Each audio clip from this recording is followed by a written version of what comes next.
Hello everyone, welcome back to our YouTube channel alchemist chemistry. आज हमारा structure of atom unit 2 का second lecture है और last video में हमने पढ़ा था discovery of electron and discovery of proton.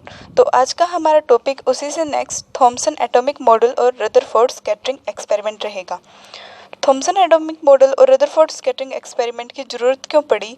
जैसा कि हम सब जानते हैं, जब इलेक्ट्रॉन और प्रोटॉन की डिस्कवरी हुई तो उसकी डिस्कवरी के बाद साइंटिस्ट ने सोचा कि अब इनको अरेंज कैसे करें, इन सब एटॉमिक पार्टिकल्स को एटम के अंदर कैसे इनकी अरेंजमेंट की जाए। तो उनकी अरेंजमेंट के लिए अलग अलग तरह के बहुत सारे मॉडल्स जो हैं वो एक्सप्लेन किए गए अलग अलग साइंटिस्ट द्वारा। जो सबसे पहले या सबसे इम्पोर्टेंट जिसको हम बोल सकते हैं, वैसे तो बहुत सारे मॉडल्स आए लेकिन उन सब मॉडल्स में से जो सबसे पहले चूज किया गया वो था थॉमसन एटॉमिक मॉडल, जिसको थोड़ी इम्पोर्टेंस मिली। तो चलिए शुरू करते हैं Thomson atomic model. Thomson atomic model किसने दिया था? जे थॉमसन ने। जे थॉमसन ने ये मॉडल दिया था और उन्होंने बताया कि जो एटम होता है वो एक पॉजिटिवली चार्ज स्पेयर होता है। जैसे ये कोई एटम है तो उसने बताया कि ये जो है स्पेयर है पॉजिटिव चार्ज का, जो यूनिफॉर्मली स्प्रेड है हर तरफ क्या है इसमें पॉजिटिव चार्ज है। और जो इलेक्ट्रॉन्स है वो एम्बेडेड किए गए हैं इस तरह से कहीं कहीं पे, जैसे यहाँ पे दे दिया, एक यहाँ दे दिया, कहीं कहीं इलेक्ट्रॉन्स एम्बेडेड हैं। और इसको रिलेट किया गया पडिंग मॉडल से। पडिंग मॉडल इसका नाम दिया गया पडिंग मॉडल। जैसे अगर हम देखें, अगर एग्जाम्पल लें, पडिंग क्या होता है? हलवा। जैसे हलवा होता है जो, तो इसने बोला कि जो कंप्लीट हलवा है वो क्या है? पॉजिटिव चार्ज है। और जिसमें वो किशमिश बादाम वगैरह है वो क्या है? इलेक्ट्रॉन्स जो कहीं कहीं है। ये बोला जे थॉमसन ने। इस मॉडल के जो है अलग अलग नाम दिए गए। सबसे पहला दिया गया पडिंग मॉडल, और दूसरा हम इसको रिलेट कर सकते हैं वाटरमेलन से। जैसे वाटरमेलन में जो रेड पोर्शन होता है वो क्या है? पॉजिटिव चार्ज, और जो उसमें सीड्स होते हैं ब्लैक वाले वो होंगे हमारे एम्बेडेड इलेक्ट्रॉन्स। तो इसने बताया, जे थॉमसन ने बताया कि जो इसका स्पेयर है इसका रेडियस कितना होता है? 10⁻⁻10 मीटर, जो किसके इक्वल होता है? साइज ऑफ एटम के। Size of atom. इन्होंने बताया कि जो इस होता है एटम, ये क्या होता है? इलेक्ट्रिकली न्यूट्रल होता है, क्योंकि इसमें जो है पॉजिटिव चार्ज और नेगेटिव चार्ज क्या है? इक्वल होते हैं, इलेक्ट्रिकली न्यूट्रल। ठीक है, ऑफ एटम। जे थॉमसन ने हमें ये बताया। तो जो इसके इम्पोर्टेंट फीचर्स थे वो क्या थे? कि जो इलेक्ट्रॉन्स हैं वो फैले हुए हैं बीज की फॉर्म में। लेकिन जो ये मॉडल है ये फेल कर गया कब? जब रदरफोर्ड आए और उनके साथ जो काम कर रहे थे कोवर्कर्स, उन्होंने अपना एक्सपेरिमेंट किया जिसका नाम था रदरफोर्ड स्कैटरिंग एक्सपेरिमेंट। 1909 में रदरफोर्ड और उनके कोवर्कर्स आते हैं और एक्सपेरिमेंट परफॉर्म करते हैं, रदरफोर्ड स्कैटरिंग एक्सपेरिमेंट। इस एक्सपेरिमेंट में वो क्या करते हैं? अल्फा रेज लेते हैं, या फिर बोल सकते हैं कि अल्फा पार्टिकल लेते हैं, और उनकी बॉम्बार्डमेंट करवाते हैं एक छोटे से गोल्ड फॉइल के पीस के ऊपर। तो अल्फा पार्टिकल्स क्या होते हैं? अल्फा पार्टिकल्स हमें रेडियो एक्टिव सब्सटेंस से मिलते हैं जिन पे जो है +2 चार्ज होता है और जिनका मास क्या होता है? 4u। उनके ऊपर मास होता है, या हम बोल सकते हैं हीलियम 2 पॉजिटिव पार्टिकल को हम क्या बोलते हैं? Alpha particle. तो अल्फा पार्टिकल को समझने से पहले हमें क्या पता होना चाहिए? Radio activity. तो रेडियो एक्टिविटी क्या होती है? देखिए, जो रेडियो एक्टिविटी होती है उसकी खोज किसने की थी? हेनरी बेक्यूरेल ने। इस तरह का एक एक्सपेरिमेंट परफॉर्म किया गया। उन्होंने एक बार बाय मिस्टेक क्या किया, एक यूरेनियम साल्ट को ब्लैक पेपर में रैप करके फोटोग्राफी प्लेट के साथ एक ड्रॉर में रख दिया, और सुबह जब वो उठ के देखते हैं तो उन्हें मिलता है कि जो फोटोग्राफी प्लेट थी वो डार्क हो चुकी है। और जब उन्होंने ऑब्जर्व किया तो क्या मिला कि जो फोटोग्राफिक प्लेट थी उस पर जो यूरेनियम साल्ट था उसकी यूं की यूं इमेज बन गई थी। तो यहाँ से निकली थी हमारी रेडियो एक्टिविटी। तो उन्होंने एक एक्सपेरिमेंट परफॉर्म किया जिसमें उन्होंने क्या किया, एक लेड ब्लॉक लिया और उसके अंदर रेडियो एक्टिव सब्सटेंस रखा। जो रेडियो एक्टिव सब्सटेंस है ये क्या क्या हो सकता है? यूरेनियम हो सकता है, रेडियम, पोलोनियम या थोरियम, ये सारे क्या होते हैं? रेडियो एक्टिव सब्सटेंसेस होते हैं। जब उन्होंने लेड ब्लॉक के अंदर रेडियो एक्टिव सब्सटेंस रखा तो उसके आगे उन्होंने एक लेड शीट की एक स्लिट लगाई जिसमें एक यहाँ पे होल किया गया, और जितनी भी रेडियो एक्टिव सब्सटेंस से रेज निकल रही थी वो क्या होगी? इस होल से निकल के एक स्ट्रेट लाइन में ट्रैवल करने लगी, बाकी की इधर उधर चली गई। लेकिन जो होल था उससे सिर्फ एक रे निकली, और जो वो रे थी उसके बाद उन्होंने एक इलेक्ट्रिकली चार्ज प्लेट्स लगाई, नेगेटिव चार्ज और पॉजिटिव चार्ज। जो वो रे थी उसमें से 3 तरह की ऑब्जर्वेशन उनको मिली। जो पहले टाइप की रे थी वो क्या हुआ, उसका डिफ्लेक्शन हो गया नेगेटिव चार्ज की तरफ, नेगेटिव इलेक्ट्रोड की तरफ, जो क्या दिखाता है कि जो वो रे निकली उस पर क्या है, पॉजिटिव चार्ज, क्योंकि जो नेगेटिव चार्ज की तरफ वही डिफ्लेक्ट होगा जिसमें क्या होगा, पॉजिटिव चार्ज, क्योंकि opposite charge attract each other. तो उन्होंने उस रे का नाम दे दिया अल्फा रे, जिसपे क्या होता है, प्लस चार्ज होता है +2 और मास क्या होता है उसका 4, हीलियम-2 पॉजिटिव का पार्टिकल।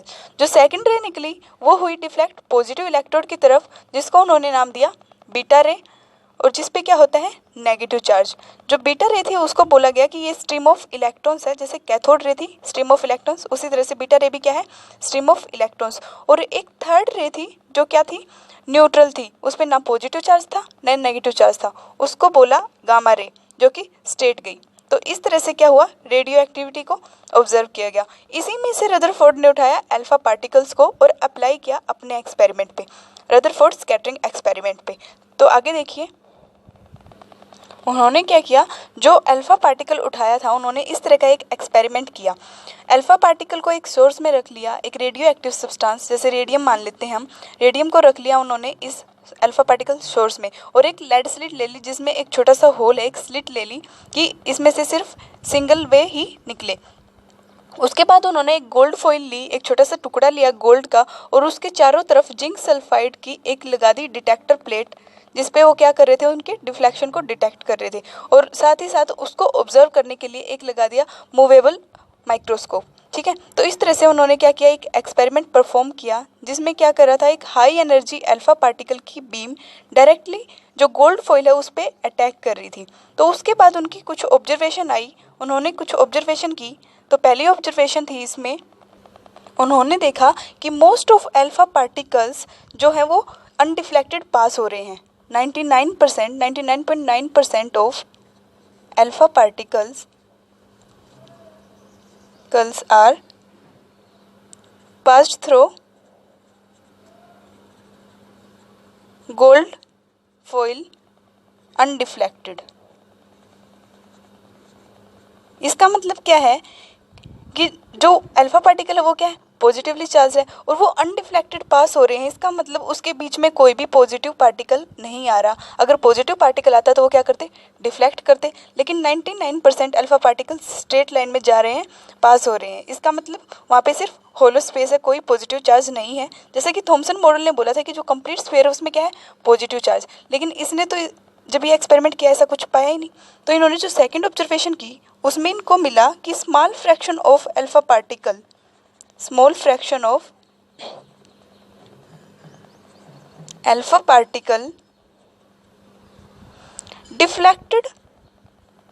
deflect होते हैं through small angles,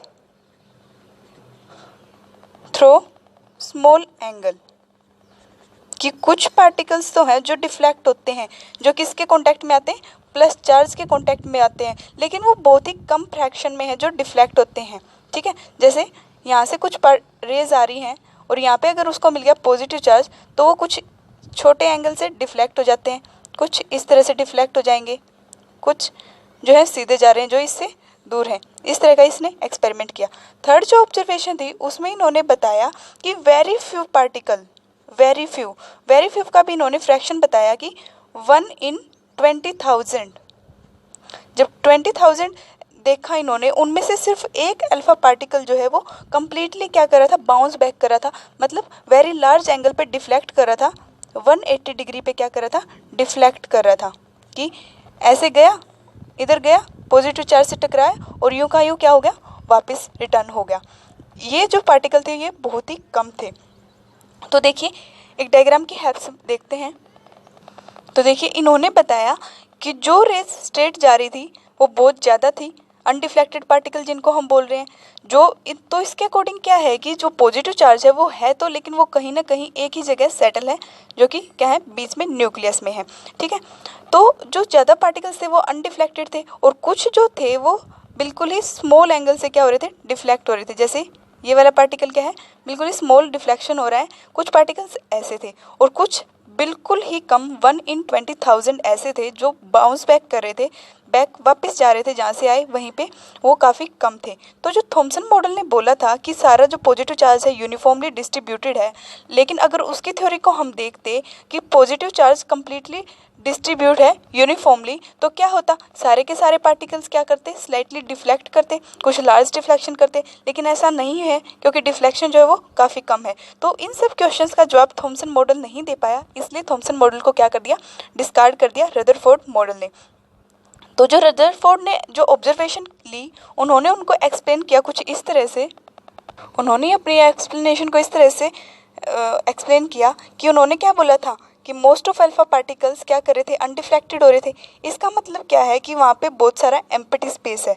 तो उन्होंने बताया कि एटम के अंदर there is a large empty space, कि खाली जगह है, तभी तो डिफ्लेक्ट नहीं हो रहे, स्पेस इन एटम। पहली एक्सप्लेनेशन ये दी उन्होंने। जो सेकंड एक्सप्लेनेशन है वो दी इन्होंने कि जो अल्फा पार्टिकल्स हैं वो क्या है, पॉजिटिवली चार्ज हैं और उनका कुछ मास है। तो वो क्या कर रहे हैं, डिफ्लेक्ट कर रहे हैं। तभी डिफ्लेक्ट करेंगे वो जब किसी हैवी पॉजिटिवली चार्ज पार्टिकल से क्या करेंगे, कॉन्टैक्ट में आएंगे, तभी वो डिफ्लेक्ट होंगे। तो इन्होंने बताया कि वहाँ पे एक हैवी पॉजिटिवली चार्ज पार्टिकल है जिसका कुछ मास है उस एटम के अंदर।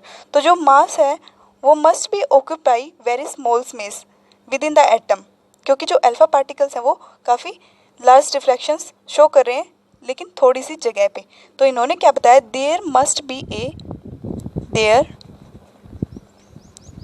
B a large positively charge particle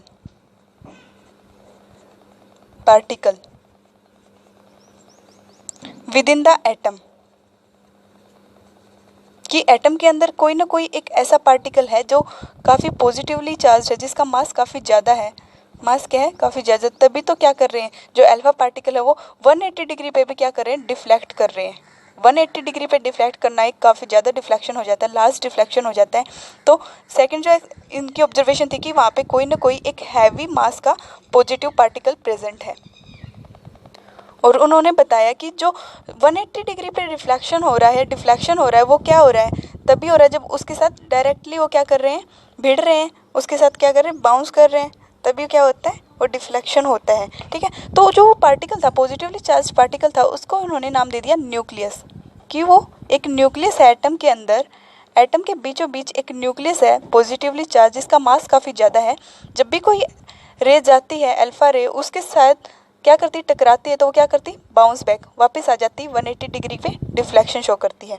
तो जो न्यूक्लियस की डिस्कवरी का जो हम क्रेडिट देते हैं वो किसको देते हैं, रदरफोर्ड को। रदरफोर्ड को ही माना जाता है कि न्यूक्लियस की डिस्कवरी की है। तो इसके बाद उन्होंने इन्हीं सब एक्सप्लेनेशन के बेस पे एक मॉडल दिया जिसको हम बोलते हैं Rutherford's nuclear model of atom. Rutherford nuclear model of atom.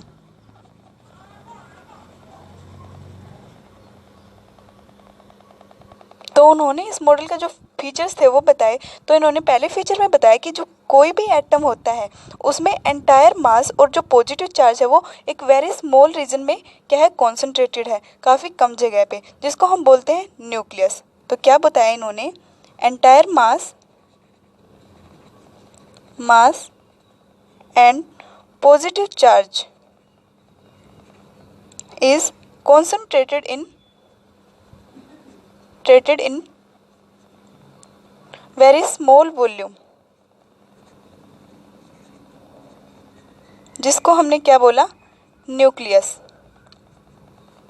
कि एक न्यूक्लियस है जिसका मास तो है काफ़ी ज़्यादा, चार्ज क्या है, पॉजिटिव, लेकिन जो उसने जगह घेर रखी है वो काफ़ी कम है, काफ़ी कम उसकी वॉल्यूम है। उसकी वॉल्यूम जो है वो निग्लिजिबल है, अगर हम देखें तो बहुत ही कम है। अगर एटम के साथ उसकी कंपेयर करें कि टोटल एटम की जो टोटल वॉल्यूम है उसके साथ अगर न्यूक्लियस की वॉल्यूम हम कंपेयर करें तो वो क्या है, निग्लिजिबल। अगर हमने ये क्या किया, एक्सरे एक्सपेरिमेंट से देखा कि जो न्यूक्लियस होता है उसका रेडियस कितना होता है, रेडियस ऑफ न्यूक्लियस वो है 10⁻⁻15 मीटर, जबकि जो एटम है उसका होता है 10⁻⁻10 मीटर। एटम का कितना होता है, 10⁻⁻10। अगर इन दोनों को कंपेयर करें तो ये काफ़ी कम होता है। ये जो है 1,00,000 इतने टाइम्स छोटा होता है in comparison to atom. Clear है? इसको एनसीईआरटी में या हमारी बुक्स में क्या है, एक एग्जांपल की हेल्प से देख रखा है कि जो न्यूक्लियस होता है वो एक क्रिकेट की बॉल के जैसा होता है। जितना छोटा क्रिकेट की बॉल होती है उतनी छोटी न्यूक्लियस होती है। और उसको अगर हम कंपेयर करें एटम से, तो एटम अराउंड, अगर उस बॉल से एक ग्राउंड देखें हम, क्रिकेट का ग्राउंड 5,000 किलोमीटर तक, उस बॉल से हर कोने में 5,000 किलोमीटर तक हम जाएं तो वो क्या करती है, एटम को कवर करती है। तो इतना छोटा होता है nucleus in comparison to atom. Second, इन्होंने बताया कि जो पॉजिटिव चार्ज है न्यूक्लियस पे वो किसकी वजह से है, प्रोटॉन्स की वजह से। क्या बताया, the positive charge on nucleus is due to protons. इन्होंने क्या बताया कि जो न्यूक्लियस का पॉजिटिव चार्ज होता है उसका मैग्नीट्यूड हर एक एटम के लिए अलग अलग होता है, क्योंकि जो एटम्स होते हैं उनके एटॉमिक नंबर्स बढ़ते जाते हैं, तो सब में जो प्रोटॉन्स के नंबर्स होते हैं वो अलग अलग होते हैं। डिफरेंट डिफरेंट प्रोटॉन्स के नंबर्स होते हैं, तो उनका जो मैग्नीट्यूड है पॉजिटिव चार्ज का वो भी क्या होता है, अलग अलग होता है। जो थर्ड पॉइंट बताया इन्होंने कि जो मास है न्यूक्लियस का वो किसकी वजह से है, mass of nucleus is due to proton and some other neutral particle, कि वहाँ पे कोई और भी पार्टिकल प्रेजेंट है, इलेक्ट्रॉन और प्रोटॉन के अलावा कोई एक और पार्टिकल प्रेजेंट है, न्यूट्रल पार्टिकल, जिसकी वजह से ये क्या है, इसका मास हमें काउंट हो रहा है। और जो न्यूट्रल पार्टिकल है उसका मास नियरली इक्वल है मास ऑफ प्रोटॉन की, कि जितना मास प्रोटॉन का है उतना ही मास उस न्यूट्रल पार्टिकल का भी है। ठीक है, तो यहाँ से किसकी डिस्कवरी शुरू होती है, न्यूट्रॉन की। इसी वजह से क्या होती है, डिस्कवरी ऑफ न्यूट्रॉन, कि वहाँ पे एक और पार्टिकल है, तो पता लगाएं कि वो पार्टिकल क्या है, उसका नाम क्या है। जो ये न्यूट्रॉन की डिस्कवरी है इसका क्रेडिट जाता है चैडविक को। चैडविक 1932 में ये डिस्कवरी हुई थी। इसके बाद इन्होंने बताया कि जो प्रोटॉन और न्यूट्रॉन है, जब ये डिस्कवरी हो चुकी तो उन्होंने बताया कि जो न्यूक्लियस के अंदर जो प्रोटॉन और न्यूट्रॉन हो उनको हम कोलेक्टिवली क्या बोलते हैं, प्रोटॉन प्लस न्यूट्रॉन को कोलेक्टिवली अगर हम बोलें तो उसको हम बोलते हैं न्यूक्लियॉन्स। न्यूक्लियॉन्स, ठीक है, ये इन्होंने बताया इसकी डिस्कवरी के बाद। जो फोर्थ पॉइंट है वो क्या है कि जो न्यूक्लियस है वो किससे सराउंडेड है, नेगेटिवली चार्ज इलेक्ट्रॉन से, क्योंकि जो इलेक्ट्रॉन्स है, अगर यहाँ पे न्यूक्लियस है पॉजिटिव तो इलेक्ट्रॉन्स तो इसके चारों तरफ क्या कर रहे हैं, रोटेट कर रहे हैं, घूम रहे हैं, प्लानिटरी मोशन शो कर रहे हैं। ठीक है, तो इन्होंने बताया कि nucleus is surrounded by negatively charge electrons. Nucleus is surrounded by negatively charged electrons, जिसकी वजह से क्या हो रहा है, जो एटम है वो इलेक्ट्रिकली न्यूट्रल बन रहा है, इलेक्ट्रिकली न्यूट्रल, क्योंकि उस पर जो माइनस और पॉजिटिव चार्ज है वो क्या कर रहे हैं, एक दूसरे को बैलेंस कर रहे हैं और न्यूट्रलिटी दिखा रहे हैं। जो फिफ्थ पॉइंट है उसने इसी से रिलेट करके बताया कि जो इलेक्ट्रॉन्स है वो क्या कर रहे हैं, रोटेट कर रहे हैं। तो ये क्या कर रहा है, जो इलेक्ट्रॉन्स है वो स्टेशनरी नहीं है जबकि रिवॉल्विंग है, एक हाई स्पीड से वो रिवॉल्व कर रहे हैं और एक प्लानिटरी मोशन दिखा रहे हैं, प्लानिटरी मोशन दिखा रहे हैं। इनको बोला प्लानिटरी इलेक्ट्रॉन्स, कि ये स्टेशनरी है, रिवॉल्विंग है। ये कुछ फीचर्स थे रदरफोर्ड के न्यूक्लियर मॉडल ऑफ एटम के। तो जो रदरफोर्ड का मॉडल है एटम पे, उसने रिजेंबल किया सोलर सिस्टम के, कि जो हमारा पॉजिटिव चार्ज है वो तो मान लिया सन, इसको मान लिया सन, और जो इलेक्ट्रॉन्स रिवॉल्व कर रहे हैं इसके चारों तरफ, इनको हमने मान लिया अलग अलग प्लैनेट्स, इनको मान लिया प्लैनेट्स। तो रदरफोर्ड ने इस मॉडल को रिलेट किया सोलर सिस्टम से। इसके बाद उन्होंने बोला कि जो इलेक्ट्रॉन्स है और जो न्यूक्लियस है वो किसी फोर्स से एक दूसरे के साथ बंधे हुए हैं, कि जो वो एक दूसरे के साथ किससे जुड़े हुए हैं, एक फोर्स से। उनके बीच में कोई ना कोई फोर्स है जिसकी वजह से वो एक दूसरे से अटैच हैं। जैसे सन और अगर प्लैनेट्स की बात करें, हमारी अर्थ की बात करें, तो उसमें क्या है, ग्रेविटेशनल फोर्स है। तो उसी तरह से इलेक्ट्रॉन्स और जो न्यूक्लियस है उसके बीच में भी क्या है, एक फोर्स है जिसको उन्होंने नाम दिया electrostatic force of attraction. Electrostatic force of attraction. Clear है? और लास्ट पॉइंट जो काफ़ी इंपॉर्टेंट है, उन्होंने बोला कि most of the space in atom between the nucleus and revolving electron is empty. कि जो ये पॉजिटिव चार्ज न्यूक्लियस है और यहाँ पे क्या इलेक्ट्रॉन, इन दोनों के बीच काफ़ी ज़्यादा स्पेस एम्प्टी है। क्या बोला? Most of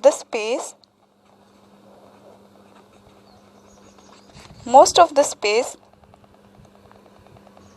in atom between the nucleus and electron is empty.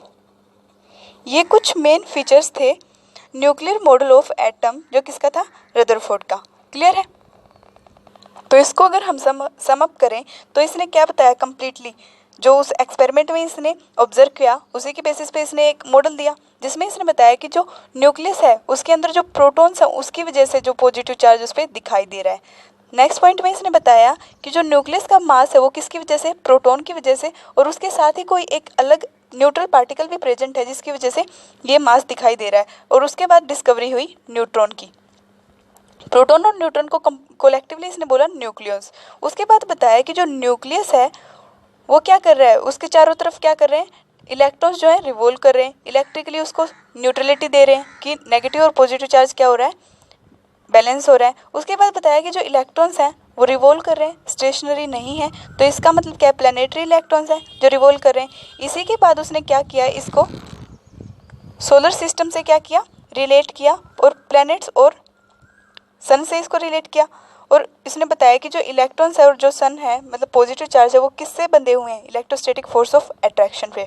उसके बाद बताया कि जो इसके बीच में स्पेस है वो काफ़ी एम्प्टी है। तो आज हमने पढ़ा थॉमसन मॉडल और रदरफोर्ड स्कैटरिंग एक्सपेरिमेंट में। इसके साथ ही हमने रेडियो एक्टिविटी के बारे में भी जाना। ठीक है, तो आज के लिए इतना ही। कल हम पढ़ेंगे डिस्कवरी ऑफ न्यूट्रॉन। ठीक है।